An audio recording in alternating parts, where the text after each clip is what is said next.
बस 6 महीने बचे हैं जेईई मेंस में और ये वो समय आ चुका है जब तुम्हें भागना होगा। देखो मेरे भाई, अभी तक जो कुछ भी तुमने करा है कोई बात नहीं, पर मैं आज तुम्हें लास्ट बार ये गारंटी दे रहा हूं कि तुम आज से भी शुरू करके 99 परसेंटाइल ला सकते हो। आगे के जितने भी रोड मैप या स्ट्रैटेजी मैं बनाऊंगा उसमें मैं तुम्हें गारंटी नहीं दे सकता, पर आज मैं तुम्हें गारंटी ठोक के दे सकता हूं। तुम जीरो पर बैठे हो, तुम किसी भी लेवल पर बैठे हो, आज मैं तुम्हें वो रोड मैप देने वाला हूं जो रोड मैप तुम्हें पूरे यूट्यूब पर कहीं नहीं मिलने वाला है, क्योंकि सब लोग कॉपी करके रोड मैप सुनाते हैं। और यहां पर मैंने 10,000 स्टूडेंट्स को मेंटोर गाइड करने के बाद उसका पूरा क्रक्स आज की वीडियो में डाल दिया है। देखो मेरे भाई, बहुत सिंपल सी बात है, खुद की प्रिपरेशन फिक्स करने के लिए तुम्हें सबसे पहले शेड्यूल फिक्स करना पड़ेगा, सब्जेक्ट रोड मैप तुम्हारे पास होना चाहिए और एक स्ट्रैटेजी होनी चाहिए।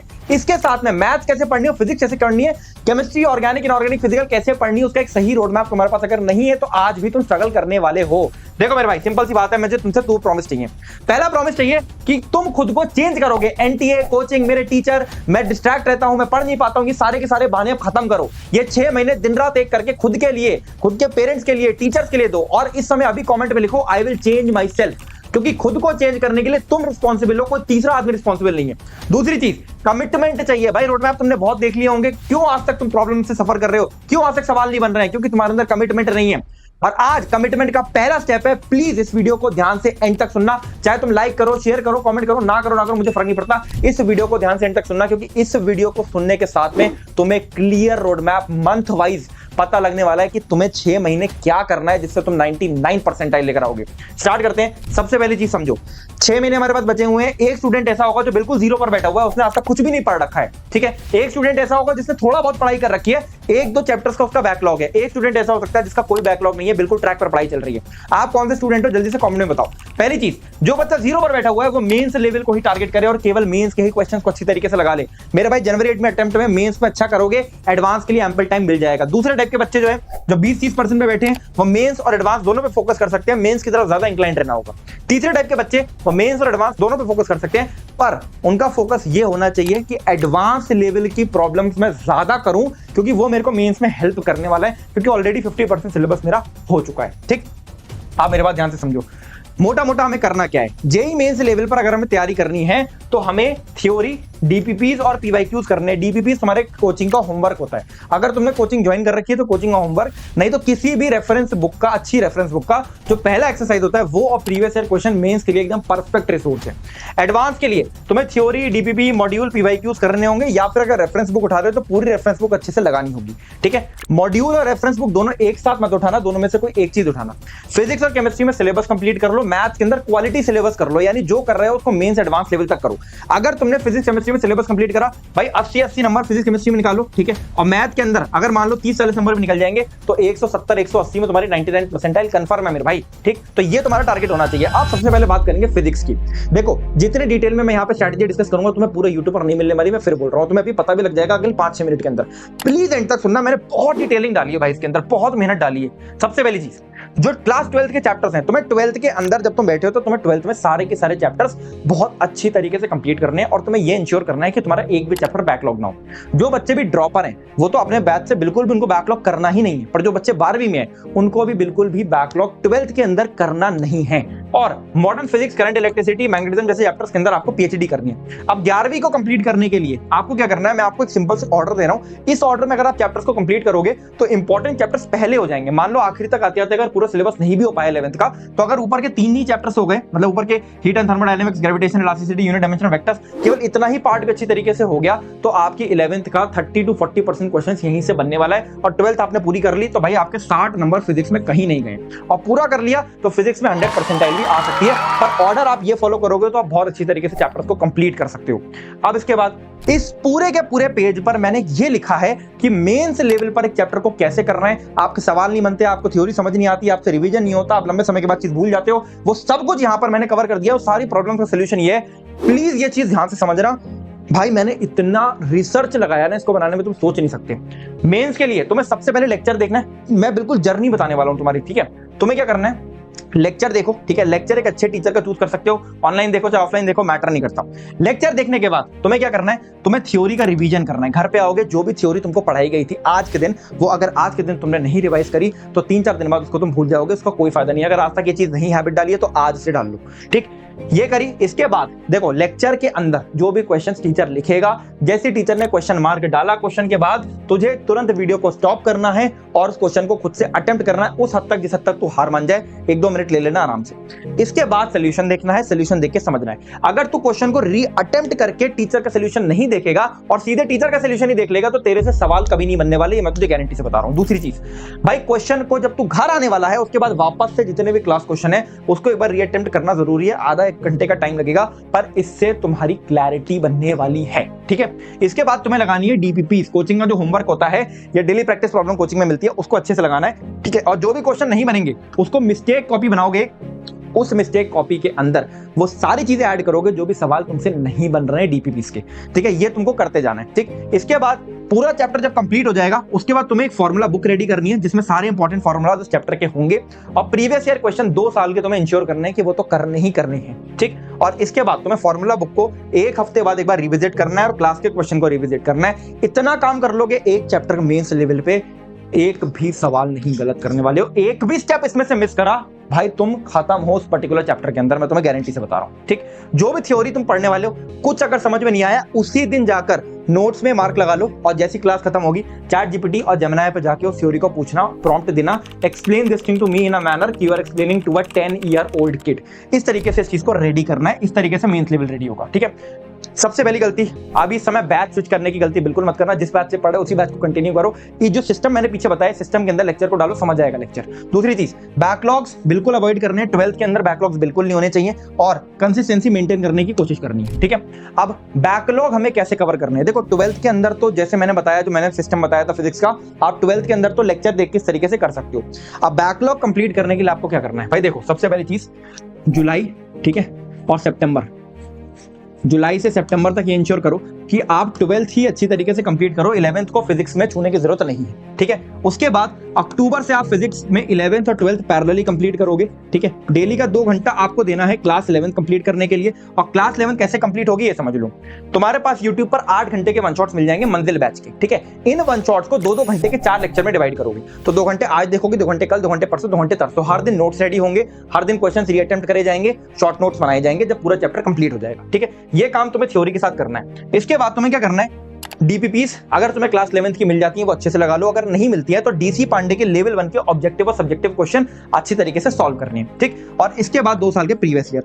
तुम्हें एक चैप्टर करने में 10 दिन लगेगा, तुम्हारे 3 महीने में ऑलमोस्ट सारे चैप्टर्स कंप्लीट हो जाएंगे।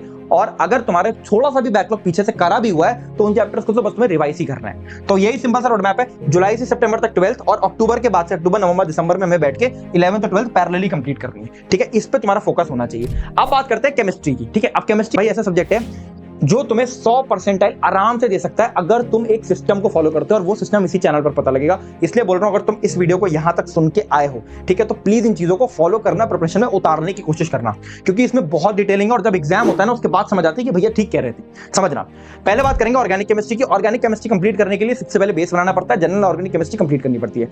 आप पहले बात समझो, जो फिजिक्स हम कर रहे थे, फिजिक्स हम 11th और 12th को डिवाइड करके करेंगे, ठीक है। 12th को हम कंप्लीट करेंगे करेंटली और 11th को पैरेलली बैकलॉग की तरह कंप्लीट करेंगे, ठीक है। जब हम केमिस्ट्री सॉल्व करेंगे, केमिस्ट्री में हमारे लिए कोई 11th कोई 12th नहीं है। केमिस्ट्री में हमारे लिए ऑर्गेनिक है, इनऑर्गेनिक है, फिजिकल है। ऑर्गेनिक है का मतलब 11th और 12th है, inorganic 11th 12th, physical 11th 12th, ठीक है। तो केमिस्ट्री में पहले अभी हम ऑर्गेनिक पे फोकस करेंगे, ठीक है। ये हमारा फोकस होना चाहिए। उसके बाद हमारा फोकस होगा इनऑर्गेनिक और फिजिकल। अब ऑर्गेनिक कंप्लीट करने के लिए आपने क्या करना है समझना, ठीक है। कैसे करना है, किस मंथ में करना है वो भी बताऊंगा। सबसे पहले, ठीक है, सबसे पहले आपको क्या करना है, जीओसी के अंदर अच्छे टीचर का लेक्चर देख लो या वन शॉट देख लो। ऑर्गेनिक के अंदर वन शॉट्स काफी बढ़िया पड़े हुए हैं, यूट्यूब पर मंदिर बैच के देख सकते हो, ठीक है, कोई दिक्कत नहीं है। ये देख लेने के बाद आपने करनी है डीपीपीस, ठीक है। और डीपीपीस और मॉड्यूल्स ये दोनों सॉल्व करने हैं जनरल ऑर्गेनिक केमिस्ट्री में, बाकी चैप्टर में मत करना चाहिए। इसलिए बोल रहा हूं क्योंकि यहां अगर क्लैरिटी बनेगी तो आगे के चैप्टर्स क्लियर होते जाएंगे। इसके बाद आपको क्या करना है, आपको पता होगा ये बुक आती है कोवेलेंट, ठीक है। आपको इस बुक को अमेजॉन से लेना है, बुक नहीं मत लेना, इनफैक्ट मैं आपसे बोलूंगा पूरा कॉम्बो ही ले लेना, ठीक है। और ये भाई मैं इसलिए नहीं बोल रहा हूँ क्योंकि मैं इसका प्रमोशन कर रहा हूँ या मुझे पैसे वैसे मिल रहे हैं, मैं भी आपको बताऊंगा कि इसका क्या यूज केस है, आपको समझ भी आएगा।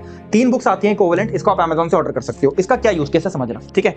इसमें आपको पूरी की पूरी थ्योरी 136 पेजेस के अंदर कंप्लीटेड मिल जाएगी कलरफुल मैनर में, और इस तरीके से लिखी गई है कि एक बार पढ़कर आप इसको बहुत लंबे समय तक मेमोराइज कर सकती हो।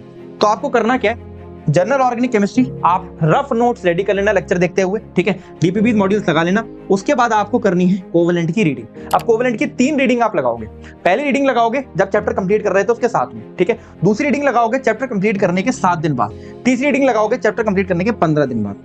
मैं आपको गारंटी से बता रहा हूं, अगर आप इस सिस्टम को फॉलो करते हो, ऑर्गेनिक के अंदर ऐसे नंबर लेकर आओगे जैसे आपने कभी सोचे भी नहीं होंगे। ठीक है, इसके बाद आ गया आपका रिएक्शन वाला पार्ट। ठीक है, देखो अब समझो, अब हाइड्रोकार्बन्स, ठीक है, alkyl halide, aldehyde, ketone, carboxylic acid, amines, biomolecules, ये पूरा जो पार्ट है इसमें chemical properties, physical properties, preparation और यूजेस, ये सारी की सारी चीज आपको कवर करनी होती है। अब आपको करना क्या है, थ्योरी वन शॉट से देखो चाहे लेक्चर से देखो, डिपेंड नहीं करता, कर सकते हो जहां से करना चाहो कर सकते हो। उसके बाद आपने सॉल्व करनी है डीपीपीस। ठीक है, मॉड्यूल्स एडवांस अगर कर रहे हो तो मॉड्यूल्स कर सकते हो, अदरवाइज मेंस के लिए मॉड्यूल्स ना भी करो तो चल जाएगा। डीपीपीस क्लास क्वेश्चन अच्छे से कर लो, प्रीवियस ईयर क्वेश्चन अच्छे से कर लो, काम हो जाएगा।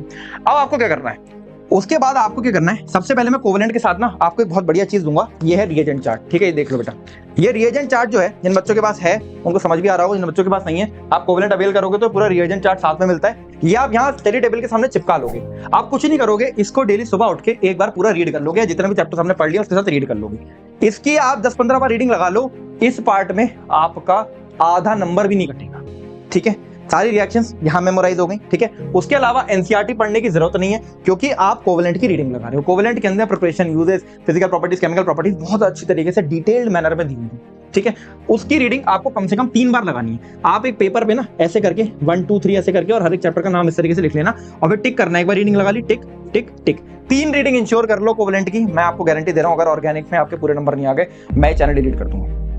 ठीक है, खुला बोल रहा हूँ, चैनल डिलीट कर दूंगा। इनऑर्गेनिक केमिस्ट्री का मैं बात करूंगा, भाई इस सिस्टम को आप फॉलो करोगे ना आप 100% स्कोर कर सकते हो, मैं आपको गारंटी से बता रहा हूँ। ठीक है, तो आप कैसे करना समझो। इनऑर्गेनिक के अंदर क्या करना है, आप थ्योरी को वन शॉट से या अपनी कोचिंग से कंप्लीट कर सकते हो। ठीक है, अब इसके बाद आपको क्या करना है, इसके बाद मैं जो कोवेलेंट के अंदर आपको इनऑर्गेनिक की कोवेलेंट दूंगा, ग्रीन वाली बुक, इसको आपने रीड करना है। इसको आप सेल्फ एक्सप्लेनेटरी फॉर्म में रीड कर सकते हो, और अगर नहीं भी समझ आ रही है तो मैंने इसके जो लेक्चर्स हैं इस किताब से कनेक्ट करके लेक्चर्स, इस किताब को लिटरली पढ़ा रखा है मेरे चैनल के ऊपर। ठीक है, तो वो लेक्चर्स आपको मिल जाएंगे, आप इस क्यूआर कोड को स्कैन करोगे पहले पेज पे ना, वो लेक्चर्स आपको मिल जाएंगे। तो इस किताब को मैंने पूरा एक्सप्लेन कर रखा है, थ्योरी का एक एक पॉइंट। तो आपने थ्योरी देख ली, ठीक है, उसके बाद आप किताब की रीडिंग लगाओ कम से कम 5 बार। 5 बार आप रीडिंग करोगे किताब की इनऑर्गेनिक केमिस्ट्री की। इसके बाद इनऑर्गेनिक में मैंने आपको ना फ्यूचर ईयर क्वेश्चन और प्रीवियस ईयर क्वेश्चन दिए हुए हैं, इसको आप अच्छी तरीके से सॉल्व कर लो। इनऑर्गेनिक का एक सवाल अगर गलत हो गया मैं चैनल डिलीट कर दूंगा। इसमें सारे के सारे ट्रेंड्स, सारे के सारे एक्सेप्शंस, सारे के सारी सीरीज, सब कुछ आपको एक एक्सप्लेनेशन के साथ बताया गया है, और इतने अच्छे तरीके से एनसीईआरटी में भी नहीं लिखा। मैं आपको ये चीज गारंटी से बता सकता हूं, आप चैप्टर पढ़ के देख लेना। ठीक है, इसके बाद आपको करना फिजिकल केमिस्ट्री के अंदर, देखो फिजिकल केमिस्ट्री के अंदर थ्योरी कंप्लीट करनी है, लेक्चर्स। ठीक है, लेक्चर मतलब क्लास के लेक्चर, इसको वन शॉट से मत करना। मैं आपको बताता हूं उसका रीजन क्या है। सवाल ज्यादा लगाने पड़ते हैं फिजिकल केमिस्ट्री में क्योंकि यहां पर कैलकुलेशंस मैटर करती हैं। ठीक, क्लास के क्वेश्चंस आपको ज्यादा लगाने हैं, इसके बाद आपने डीपीपी सॉल्व करनी है, मॉड्यूल सॉल्व करने हैं, पीवाईक्यूज करने हैं, और सारे क्वेश्चंस को पूरा एंड तक सॉल्व करना है। एंड तक नहीं सॉल्व करोगे बात नहीं बनेगी। ठीक है, उसके बाद आप हमारे जो कॉम्बो में ऑर्डर करोगे तो ये हमारी कोवेलेंट आएगी। ठीक है, फिजिकल केमिस्ट्री वाली, ये कोवेलेंट की रीडिंग आपको अच्छी तरीके से लगानी है, एक बार 2 बार लगा लोगे हो जाएगा काम। इसके बाद में मैंने कोवेलेंट के अंदर Q20 दिया हुआ है। अब Q20 क्या चीज है, Q20 का मतलब है हर एक चैप्टर में मैंने आपको 20 सवाल दिए हुए हैं, आपको फर्स्ट पेज पे क्यूआर कोड को स्कैन करके मिल जाएंगे। 20 सवाल, डिटेल्ड ब्रेकडाउन, उन 20 सवालों को आपने रट लिया तो आपकी हर एक क्वेश्चन की अप्रोच बन जाएगी। फिजिकल केमिस्ट्री में प्रॉब्लम ये है कि सवाल शुरू नहीं हो पाता, सवाल समझ नहीं आता कैसे शुरू करें, और उसका ये सॉल्यूशन है। ठीक है, अब कहां से कोवेलेंट ऑर्डर करोगे तो आप जल्दी से जाओ कॉम्बो ऑर्डर कर लो। ठीक है, कॉम्बो बहुत महंगा नहीं है, मात्र 700 रुपए का है। 700 रुपए में आपको 3 बुक्स मिलेंगी कोवेलेंट की हमारी, 10 ईयर के प्रीवियस ईयर क्वेश्चन इनऑर्गेनिक और ऑर्गेनिक के अंदर chapter wise, future year question में इनऑर्गेनिक के अंदर Q20 मैं आपको दूंगा, फिजिकल के अंदर फिर चार्ट दूंगा। उसके साथ में हमारा एक ऐप है, ठीक है, प्रैक्टिस पेन, उसके अंदर मैं आपको 3000 क्वेश्चन भी दूंगा चैप्टर वाइज, ऑर्गेनिक इनऑर्गेनिक और फिजिकल के, और 11000 क्वेश्चन वैसे आपको वहां पर मिलते हैं, नॉट 3000। ठीक है, 11000 क्वेश्चन के लिए आप उसको देख सकते हो। तो ये पूरी की पूरी सिस्टम आप फॉलो करोगे, केमिस्ट्री में आपका फायदा होने वाला है। अब केमिस्ट्री के अंदर 2-3 चीजें आपको और इंश्योर करनी है।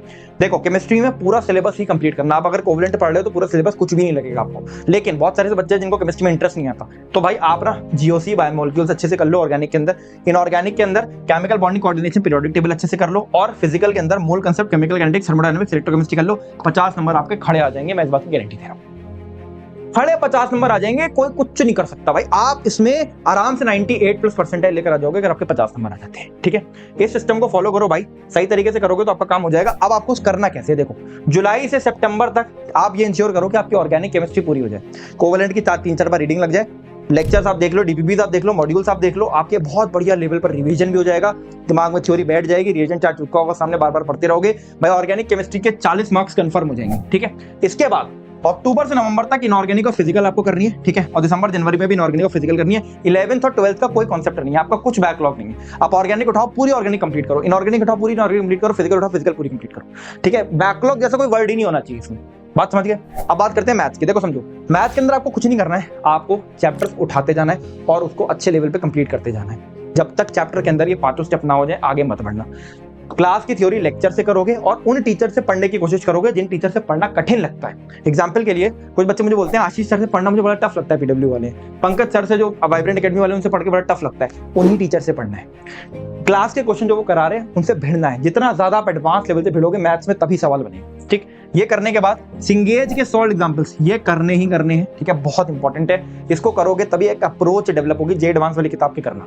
फिर डीपीपीस और मॉड्यूल से दोनों सॉल्व करनी है। जो क्वेश्चन ही मैंने मिस्टेक कॉपी में 2 साल के प्रीवियस क्वेश्चन मेंस के और 10 साल के एडवांस के लगाने हैं। एडवांस तक ही मैथ्स की तैयारी करनी, ठीक है। जो बच्चे ओनली मेंस कर रहे हैं वो ओनली मेंस कर सकते हैं। मैथ्स के अंदर आपका कोशिश ये होनी चाहिए सिलेबस नहीं, क्वालिटी। मैं 40% भी करूंगा बट अगर मैं क्वालिटी से करूंगा तो मेरे मार्क्स आ जाएंगे। मैं आपको अब चैप्टर्स दे देता हूं, ठीक है। आप 11th और 12th को भूल जाओ, आप पूरा एक सिंगुलर सिलेबस मान के चलो और अपने पेस से पढ़ाई करो। रिकॉर्डेड लेक्चर देखो, पेस से पढ़ाई करो। पीएनसी प्रोबेबिलिटी ये अच्छे से इंश्योर कर लो, डिफरेंशियल कैलकुलस अच्छे से कर लो, वेक्टर थ्योरी अच्छे से कर लो, matrix element, statistics, binomial theorem, quadratic sequence और डिफरेंशियल इक्वेशन और एरिया अंडर द कर्व। इतना काम अगर आपने डिटेल में कर लिया, आपकी 80% की एक्यूरेसी भी निकली तो 45 to 50 मार्क्स आपके कहीं नहीं गए हैं, ये बात आप इंश्योर कर सकते हो, ठीक। अब मैं आपको एक सिंपल सा टाइम टेबल दे रहा हूँ, जो स्कूल गोइंग स्टूडेंट्स हैं और जो नॉन स्कूल गोइंग स्टूडेंट्स हैं दोनों के लिए दे रहा हूँ। स्कूल गोइंग स्टूडेंट्स क्या कर सकते हैं कि वो हफ्ते में, ठीक है, 3 दिन स्कूल जाएं, 4 दिन छुट्टी मारें। 4 दिन कैसे छुट्टी होगी, एक दिन तो संडे है, 3 दिन छुट्टी मार सकते हैं। अब जब वो छुट्टी मारेंगे तो वो नॉन स्कूलिंग वाला टाइम टेबल फॉलो कर सकते हैं और जब वो स्कूल जाएंगे तो वो स्कूलिंग वाला टाइम टेबल फॉलो करेंगे। स्कूलिंग वाला टाइम टेबल क्या बोलता है, 7 से 1 तो आप स्कूल में होते हो, कोई दिक्कत नहीं है। स्कूल में आप क्लास क्वेश्चंस को रिवाइज करने के लिए, नोट्स रिवाइज करने के लिए ले जाओ, ठीक है। टीचर पढ़ा रहा है, पीछे बैठ के नोट रिवाइज कर लिए, कोई दिक्कत ही नहीं, ठीक। घर आओगे 2 से 4 नींद लोगे। नींद अगर नहीं ली तो मेरे भाई आगे कुछ समझ नहीं आएगा, दिमाग हमेशा थका थका रहेगा। 2 से 4 नींद ले लो, 4 बजे आराम से पढ़ने बैठो, 4 बजे से लेकर शाम को 7-8 बजे तक क्लासेस करो। उसके बाद 7-8 बजे से लेकर रात 11-12 बजे तक सॉल्विंग करो। जिस दिन स्कूल जाओगे उसके अगले दिन छुट्टी कर सकते हो, तो रात में 12-1 बजे तक सॉल्विंग कर लिया, ठीक है। फिर आराम से आप नॉन स्कूलिंग डेज के अंदर क्या करोगे, नॉन स्कूलिंग डेज में 7 बजे उठो, फ्रेश हो, खाना वाना खाओ, 8 बजे पढ़ने बैठो। 8 बजे से 2 बजे तक सारे लेक्चर्स रिवीजन कंप्लीट कर लो। थोड़ा बहुत 2 घंटे के बाद एक ब्रेक ले लिया, 2 घंटे बाद ब्रेक ले लिया, इस तरीके से, ठीक। फिर 2 बजे दोपहर में से 4 बजे तक आपको लेनी है नींद और 5 बजे, 4 से 5 फोन चला लेना, कोई बात नहीं। 5 बजे से 11 बजे तक रात में आपको करनी है सॉल्विंग और फिर आपने सो जाना है। जो ड्रॉपर स्टूडेंट है वो यही टाइम टेबल फॉलो करे, डमी वाले भी ये फॉलो करे। जो स्कूल गोइंग है वो स्कूल वाले दिनों में ये कर ले, अगले दिन छुट्टी करेंगे तो ये वाला फॉलो कर ले। फिर वापस अगले दिन स्कूल होगा तो 11 बजे तक पढ़ रहे हो तो अगले दिन वापस स्कूल जा सकते हो सो के आराम से, ठीक है। तो इस तरीके से अगर आप चलोगे ना, बैलेंस बन पाएगा तीनों चीजों में। और स्कूल के लिए कुछ एक्स्ट्रा नहीं करना होता, जो भी चैप्टर्स आप कंप्लीट करते जा रहे हो एनसीईआरटी रीड करते जाओ बस। केमिस्ट्री में बस आप कोवेलेंट रीड कर लोगे, काम हो जाएगा। That is as simple as that, ठीक। अब मिस्टेक्स जो आपको अवॉइड करनी है, सबसे पहली चीज भाई कंसिस्टेंसी बिल्कुल भी लूज नहीं करनी है। घर में आपके रिश्तेदारों की शादी हो, दोस्त का बर्थडे हो, फंक्शन हो, कुछ भी आ जाए, 6 महीने जेई को दे दो। 6 महीने जेई आपको इतना भयंकर रिटर्न देने वाला। आप जेई क्रैक करोगे ना और आप जब अपने फैमिली फंक्शन में जाओगे और आप जब अपने दोस्त की बर्थडे में जाओगे ना तो ऑरा अलग हो, समझ रहे हो। तो 6 महीने इस चीज को दे दो, 6 महीने बाद बाकी सब चीजें हो जाएंगी। डिमोटिवेशन सवाल नहीं बन रहा है, उसका सिंपल सा रीजन ये है कि आपकी थ्योरी में प्रॉब्लम है, मॉक टेस्ट में नंबर नहीं आ रहा है। इसका मतलब सिंपल सा ये है कि आपका चैप्टर वीक है। इसके अलावा तीसरा कोई मतलब नहीं है। डिमोटिवेट होने की कोई जरूरत नहीं है, ऑब्जेक्टिवली चीजों को लो। सवाल नहीं बन रहा है, जाके थ्योरी को वापस से रीड करो, क्लास क्वेश्चन वापस से अटेम्प्ट करो, मॉक टेस्ट में नंबर नहीं आ रहा है, एनालिसिस करो, कौन कौन से क्वेश्चन गलत हुए उस चैप्टर को वापस से पढ़ो, एज सिंपल एज दैट, ठीक। मेमोराइजेशन जितने ज्यादा अच्छे लेवल पर आप चीज को याद रख पाओगे वही आपको जेई में हेल्प करने वाला है। बहुत सारे फॉर्मुलाज है, बहुत सारे रिजल्ट्स हैं, वहां पर जाके डिराइव करने बैठ जाओगे, ऐसा कुछ नहीं कर पाओगे, ठीक है। तो रिजल्ट्स को याद करना पड़ता है, मेमोराइजेशन करना पड़ता है, तो रेगुलर रिवीजन की हैबिट डालो, ठीक। स्पीड पे फोकस नहीं करना है, एक्यूरेसी पे फोकस करना है। जितना ज्यादा बेटर एक्यूरेसी होगी, स्पीड अपने आप धीरे धीरे डेवलप हो जाती है, ठीक। और 60 से 70 क्वेश्चन एक दिन में सॉल्व करने। अदरवाइज भाई तुम जेई की तैयारी नहीं कर रहे हो, तुम केवल खुद को बेवकूफ बना रहे हो। कम से कम इतना करना ही करना है। अब मंथ वाइज प्लान सुन लो, बहुत सिंपल सा।